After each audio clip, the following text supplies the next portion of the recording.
Happy Memorial Day week. I hope your summer started off with a bang. Over the weekend, there did seem to be some progress on the debt ceiling theater.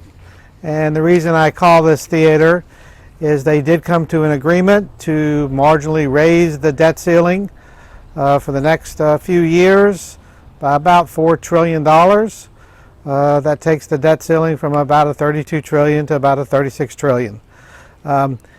The debt ceiling raise has become an automatic endeavor. The reason for that is, the debt is spun out of control and there's really no way to bring it back in line without having some draconian cuts. So we have this theater every few years and the debt ceiling gets raised. Just to make sure that you're clear on what actually occurred, the debt ceiling is going up. There are really no spending cuts. There's no agreement on a balanced budget. There's no plan to get the debt in order over time. This just was theatrics, political posturing, so that people could go back to their base and say they fought for the good of America. It is complete and total theater. We do have a situation where the debt ceiling should have been employed because the debt is completely out of control. We have $32 trillion in U.S. debt currently. To put that in perspective, the total U.S. economy is around 25 trillion. The tax receipts the federal government receives is around $4 trillion a year, plus or minus, given the strength of the economy. And the government actually spends about $1 trillion to $1.5 trillion more than they receive in taxes. So that $1 trillion to $1.5 trillion gets popped onto the debt every year and continues to get financed upward. What is occurring is, as the debt goes up, there's going to be more money spent on interest, which means less money spent on things that the politicians would like to spend money on. In addition to that, we had a period of ultra low interest rates where rates got down to the 1.5% neighborhood for the federal government, and now they're going to be starting to roll over in the 4 to 4.5% neighborhood, and they could actually go higher. As they roll over, the interest expense is going to go up, and you're going to have a situation where you have more and more of the spending actually going to interest expense as opposed to spending on the military, social benefits, other more constructive endeavors. So as we have this debt increase and interest expense increase, it begins to spiral out of control to a point where there's really no good way to fix it. So the debt ceiling continues to get raised, and the theatrics are now behind us. In all likelihood, this will manage to work its way through the Congress because there's really not a lot of choice, but it is going to probably get passed and signed by President Biden here in the near future. So that theater should be behind us. But if we want to start talking about what's going to happen with this out of control debt, how is it going to be financed as interest rates start to eat up higher and higher parts of the government spending? You come up with two very difficult, painful solutions. One would be to dramatically cut entitlement spending, which is Social Security and Medicare spending, and because that makes up the bulk of the expenditures for the U.S. government at this point. If you were to cut those out, it would be political nightmare.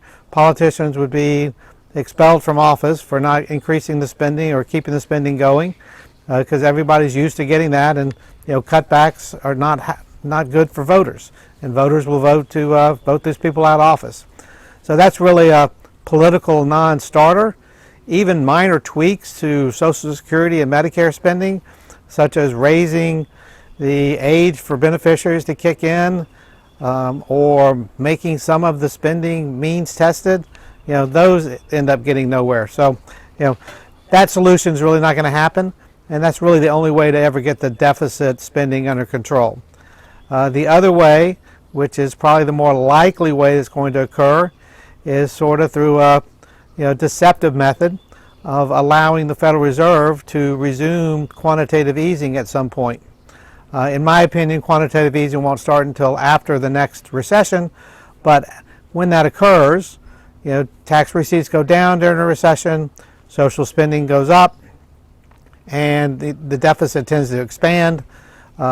Foreign central banks have already started to cut back their holdings of U.S. Treasuries, and that started back in 2014 and has accelerated over the past couple of years. So they're not going to be real buyers. So the only real buyers out there is going to be the Federal Reserve.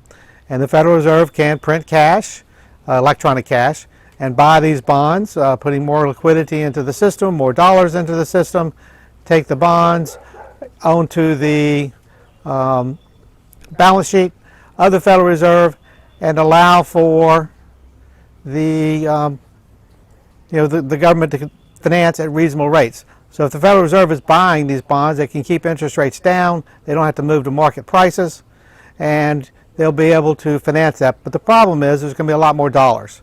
A lot more dollars in the system will probably mean higher inflation at some point. Now the problem here is there's going to be an inflection point out here.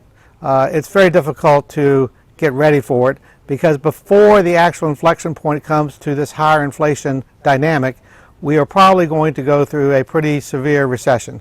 The recession does look like it has started. You have a massive credit crunch due to the deposit runs and some of these regional banks going under and getting taken over by the FDIC. And this credit crunch is extending into all sorts of items, commercial lending, commercial real estate lending, mortgages, auto loans. Interest rates are going up on people's credit cards. So we're entering a period where there's going to be a credit crunch. Credit crunch means there's less money to be used for business projects or personal projects, and that means that spending is going to go down, which decreases economic activity. The other thing to keep in mind is it does look like that the delay on making students repay student loans is going to come to an end. That will also drain consumer spending, as these are very large numbers, as consumer loan debt is student loan debt is very high.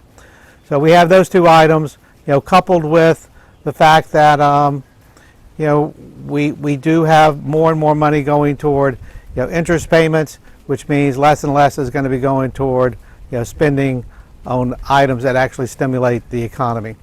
So in my view, a recession has started probably here in the second quarter.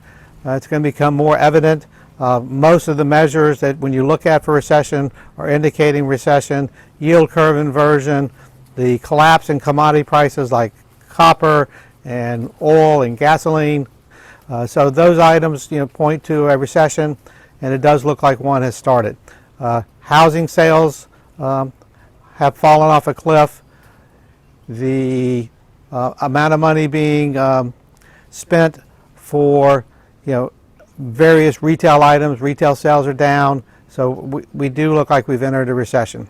So, but coming out of the recession, so entering the recession, you want to have cash, you want to have less stocks than normal, and you want to have some intermediate term bonds, because they'll be able to pay you some interest rates and they should hold their value in that period. High quality intermediate 5-year or less bonds.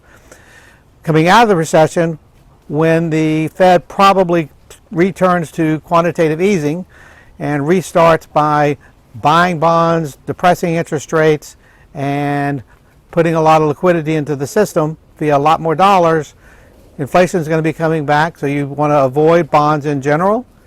And if you do own them, you want to make sure they're very short term. Gold should start to do well in that environment, and gold has already started to do well here the past year and a half. And you want to have some stocks. Some stocks will be able to retain their value. Cash will retain its value on a nominal standpoint, but the real purchasing value of cash is going to go down. So you want to try to keep your cash holdings to a de minimis, whatever you need just to get by for a month or two, and keep the other money in some other items. So that is how I plan on handling this. We are not at the point yet where hyperinflation is here, but it definitely looks like it's in the future, given the dynamics of the U.S. deficit and debt and Social Security and Medicare unfunded liabilities. We are in a difficult situation. There should be some tough choices made, but what's going to happen is there's going to be no tough choices made. and the Fed will at some point pivot to another round of massive quantitative easing to help finance the U.S. deficit and debts. This is Ben Halliburton. This is Building Benjamins. Please take a look at our full disclaimer on our website, buildingbenjamins.com, where you can also sign up for email and text alerts. I hope you have a great week, and I hope you have a great summer. Thank you.